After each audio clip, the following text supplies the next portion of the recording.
Hi,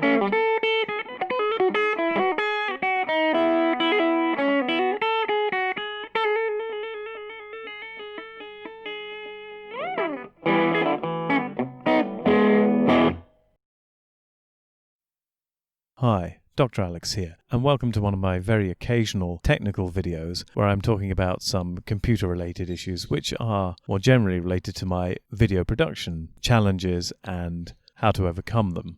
Specifically in this video, why I upgraded from Linux Mint 18 to 19 and then went back again. Before I get dragged too deeply into the nitty-gritty of this video, I'll quickly lay out the different sections into which this video will be divided. Section 1 will be the introduction. Section 2 will be the wonderful OpenShot upgrade, i.e. how they upgraded their software recently. 3 will be the Audacity weirdness that occurred with the system upgrade. 4 will be the Linux Mint system upgrade itself. And 5 will be my concluding remarks. So without further ado, let's move to Section 1, the introduction. Now, I'm not a wealthy guy, and as a result, two things have arisen. One, I tend to use older, second-hand laptops that are of a robust type. In other words, I primarily use IBM or Lenovo ThinkPads, mostly in the 200 series, although the most recent one I've purchased is in fact a larger T410, but all have similar processing power. They all tend to have i5 quad processing CPUs and around 4 to 8 gigs of memory. As each one became old or suffered physical damage, they then got hived off to other tasks. For example, my media server from which I project films is one of my old X200 ThinkPads, which has a key or two missing. And the other retired ThinkPad X200 is my one and only Windows machine, which is only a Windows machine because it's easier to get that one running as a MIDI instrument module for my keyboard, otherwise known as the Yamaha 810 electric piano. However, a series of unfortunate events led to the demise of my most recent X230 ThinkPad and ultimately led to the procurement of the T410 ThinkPad and the upgrade of the operating system. And so the troubles began. As mentioned, the original system was an X230 ThinkPad running Linux Mint 18.3 with the Mate desktop. However, eventually the root partition got too full, and it proved to be too much hassle and too much for my not entirely Linux expert level of skill to resize. And so at that point I decided to buy a new hard drive that was a larger hard drive just because it seemed like a good time. So I upgraded to a 1 terabyte drive for the laptop, and at the same time elected to upgrade from Mint 18.3 to Mint 19.3 as it happened, which was the most up-to-date one at the time I started doing this. At least it was the most up-to-date one I was aware of at the time I started upgrading everything. And I use upgrade here in the loosest sense of the word, as we shall find out. As I've already hinted at, I guess I was late to the party with Linux Mint 19.3 since it came out in June 2018 and all this upgrading only occurred over the last month. However, until that point, 18.3 was working fine and working well. However, with one slight proviso, the older laptop that was running as a media server was actually installed with Bodhi Linux version 3.1, and I had noticed before launching all the upgrade business that it was rendering videos faster with identical hardware than the Mint 18 machine. And so on the new 1 terabyte drive, I made a small partition to run Bodhi Linux, as well as a larger partition to run Mint 19, with the idea that I could use the small Bodhi partition to do final rendering of videos faster than I could on the Mint one, if this speed difference still persisted. Now, this mention of Bodhi Linux may seem irrelevant to the subjects of this video, however, it will still come back to haunt us, as it will provide a useful comparison install later in this video when looking at the performance of Linux Mint 19. And in a related note to what I was just talking about in terms of upgrading and then downgrading, the small Bodhi install I made initially was Bodhi 5.2, but this had to be downgraded to 3.2 for similar reasons to the Mint upgrade downgrade, which is the main subject of this video. But to cut a long story short, I ended up with a dual boot with a 200 gigabyte partition for Bodhi Linux 3.2 and an 800 gigabyte partition for Linux Mint 19.3 Tricia.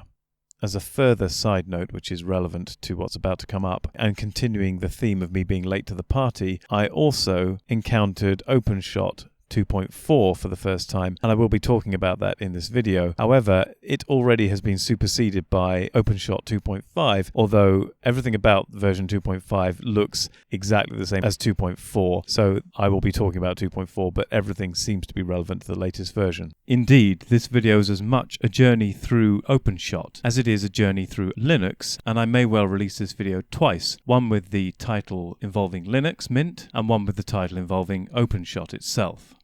Similarly, not only was I late to the party in terms of upgrading to Linux Mint 19.3, which was released in 2018, but at the time of recording of this video, it seems Linux Mint version 20 is already released. However, I imagine most of the problems I'm outlining with Linux Mint 19.3 are just as relevant with Linux Mint 20, because I can't really see them moving backwards from the problems that they've introduced with version 19. But anyway, as mentioned, I ended up with a dual boot with Bodhi 3.2 and Linux Mint 19 on my main laptop. And now we move into the reasons why it did not stay that way. Now, the main reason for having the laptop in the first place, beyond typing up things I've written and work-related tasks, is cutting together and rendering YouTube videos, such as this one. Under Linux Mint 18.3 and Bodhi Linux 3.2, as well as earlier Mint installs I've used before, they all had repositories which contained OpenShot 1.4.3. Now, OpenShot 1.4.3 is not without its problems. It is a critically flawed gem, but flaws which can be worked around, and ultimately it is an incredibly powerful video editing tool. Of its flaws, one of the most obvious was its frequent tendency to crash. In fact, it might have been more appropriately named Open Crash. Such was its reliability when it came to sustained use. However, once one got into the habit of continually saving after every edit, this could be worked around until it became habitual to have the icon to open the program on your taskbar at the bottom and to just save after every edit and then reopen after every crash, which may not sound elegant, but was at least a way to work with the software, which was itself quite powerful. Secondly,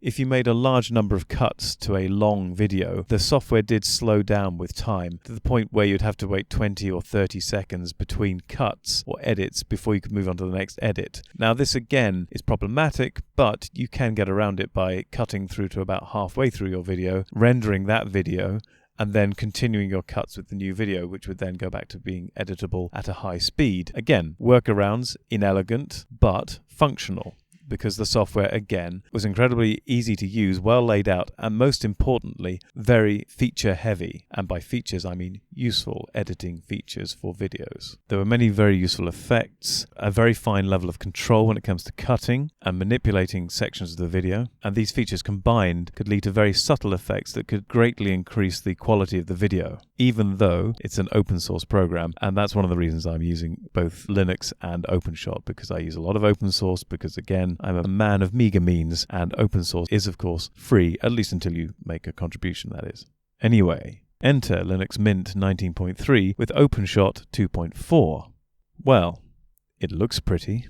If you like Mac-inspired, soft and cuddly, no sharp edges and corners graphics in your user interface, then you might be perfectly happy with it, perhaps.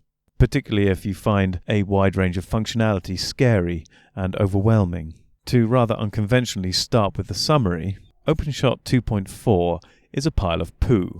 Most of the useful effects are missing, or are less easily manipulated, or feature less functionality. And on top of this, the fineness of the controls for cuts was about as subtle as a sledgehammer. Now it's possible they've made it more stable, but a more stable sledgehammer doth not an electron microscope make. The sheer number of effects in OpenShot 1.4.3 dwarfs those in OpenShot version 2.4, as does the number of transitions you can employ. Even such simple effects as brightness and contrast were, in version 1.4.3, separate effects that could be added separately and didn't have to be mushed together like the 2.4 version, and also in version 1.4.3 retained more modifiable features than the combined version in version 2.4.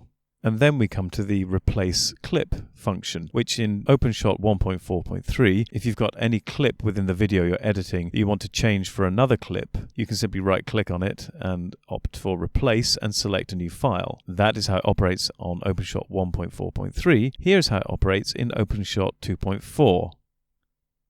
Oh, you can't replace clips apparently. there is no easy way of just replacing a clip. Now, this might seem trivial to some, but if you're rendering a series of videos and you're changing just one or two features of them, but otherwise the structure is the same, it's actually really useful to be able to just replace the video with the equivalent video for the new one. And to not have that feature, simple as it is incredibly irritating, time-consuming to overcome, and basically not user-friendly if you are a video editor. But that's okay. OpenShot 2.4 is not a video editing piece of software anyway. Oh, wait a minute. To compare OpenShot version 1.4.3 with OpenShot version 2.4 or higher, it's kind of like comparing Lego to Duplo, although I think that's probably being a bit unkind on Duplo. Perhaps version 2.4 is more like Playmobil in that respect. The progress in the OpenShot video editing software from 1.4.3 to 2.4 also reminds me eerily of the progress in the English and Welsh education system for the last 30 years, where the exams might look prettier these days, but the content has gone completely out of the window. Don't worry, Scotland, if you're feeling left out, your time is coming soon. To make matters even worse, it was then impossible to install the old version, OpenShot 1.4.3, on Mint 19.3, as certain dependencies could not be satisfied, at least by this humble user. Perhaps somebody who's more of a Linux expert could do this, but it was certainly not immediately obvious how it could be achieved. Luckily, upon discovering Bodhi Linux 5.3 suffered the same advantage of OpenShot 2.4, I downgraded that install to Bodhi 3.2 to match my aging media server, or at least as close as possible. The media server is actually running Bodhi Linux version 3.1.1. And happy days, I suddenly had a usable video editing environment. After repeatedly, futilely attempting to get OpenShot version 1.4.3 onto Mint 19, I eventually uninstalled OpenShot altogether on that install and used that partition for other tasks. Not, as we shall see now, audio recording as it happens. Now, when I'm recording videos, I record the audio separately through better audio equipment than is built into the laptop and straight into Audacity, which is running on the laptop. Under Mint 19.3, Audacity suddenly started to stop recording unexpectedly without warning after about 10 minutes of recording time. As mentioned, there was no warning, there was no settings. Meanwhile, under the Bodhi Linux 3.2 install on the same machine with the same program, it continued to record for whatever length of time was required, half an hour. It never terminated the recording unexpectedly on the same machine, same hardware. This is why on 2 of my most recent videos I've had to re-record sections of audio because I came to find after filming that sections of the audio were missing from Audacity, and I had to redo either the spoken words or in most cases the playing of instruments all over again, which explains some of the weird out of sync bits in both of these videos. So Mint 19 had proved a failure when it comes to OpenShot, and now a failure when it comes to Audacity, even though Audacity hadn't had the same upgrade that OpenShot had, which is how OpenShot managed to shoot itself in the foot, so to speak. But this does bring us on nicely to the final section of this video prior to the conclusion.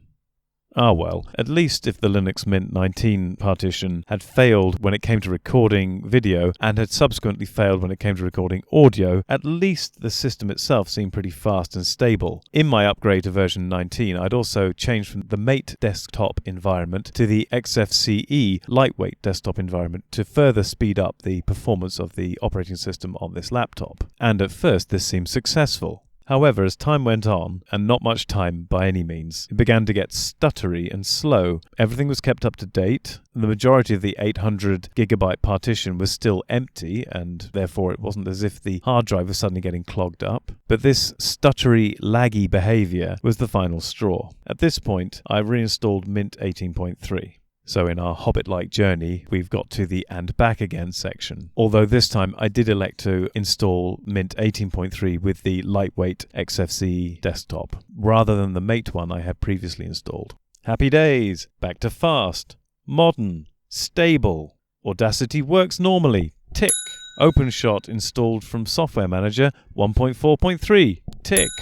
So now I have 2 OSs on my most recent Lenovo ThinkPad T410, both of which can be used for video and audio editing. Bodhi 3.2, which might be a little faster for actual rendering, so could still be very useful in that respect if I need to render something faster than I would do under the Mint 18.3 install. And then I have the Mint 18.3 install for well, everything really. I can do my video editing, I can do my audio recording, and I can do all my normal work and writing tasks that I would normally do on the laptop besides the video editing.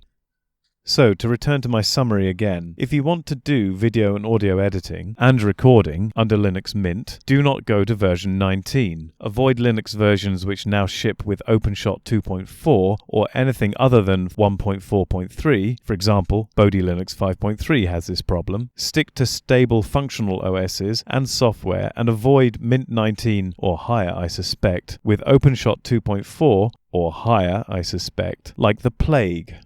And with that warning delivered, I feel that's all we have to say on the matter. And so to all my listeners and viewers, one final thing to say, of course, is take care.